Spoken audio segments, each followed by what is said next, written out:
बहुत समय पहले की बात है। हीरापुर गांव में एक ब्राह्मण रहते थे जो सुखी जीवन जीने के लिए खुद का एक आश्रम बनाना चाहते थे। वह एक गांव से दूसरे गांव भिक्षा मांगने जाते थे। एक दिन की बात है, जब ब्राह्मण देव गांव में भिक्षा मांग रहे थे तो उनका सामना एक साधारण सी कन्या सीमा से हुआ। सीमा ने ब्राह्मण देव को देखा और उनका स्वागत किया और अपनी छोटी सी कुटिया में विश्राम करने की प्रार्थना की। ब्राह्मण देव को उसका स्वभाव बहुत ही अच्छा लगा और वह उसकी कुटिया में विश्राम करने के लिए चले गए। सीमा ने अपने हाथ का स्वादिष्ट भोजन ब्राह्मण देव को खाने के लिए दिया।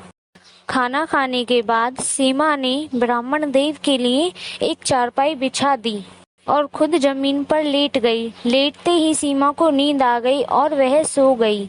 उधर ब्राह्मण देव को उस चारपाई पर नींद नहीं आ रही थी और वह इधर से उधर करवटें बदल रहे थे। जब ब्राह्मण देव ने सीमा की तरफ देखा तो वह सोचने लगे कि इस कठोर जमीन पे यह इतने आराम से कैसे सो जाती है। वह रात भर सीमा के बारे में सोचते रहे। जब अगले दिन सुबह हुई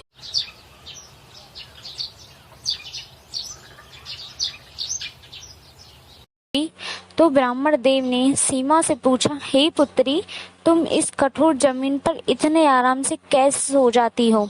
तो सीमा ने मुस्कुराते हुए उत्तर दिया, हे गुरुदेव, यह छोटी सी कुटिया मेरे लिए महल के समान है क्योंकि यह मेरी मेहनत से बनी है। जब मैं पूरे दिन के काम से आकर इस जमीन पर सोती हूँ तो मुझे ऐसा लगता है कि मैं अपनी माँ की गोद में सो रही हूँ और दिन में जो कार्य किया है उसे सोचकर मैं सो जाती हूँ, तो मुझे पता ही नहीं चलता है कि यह कठोर है।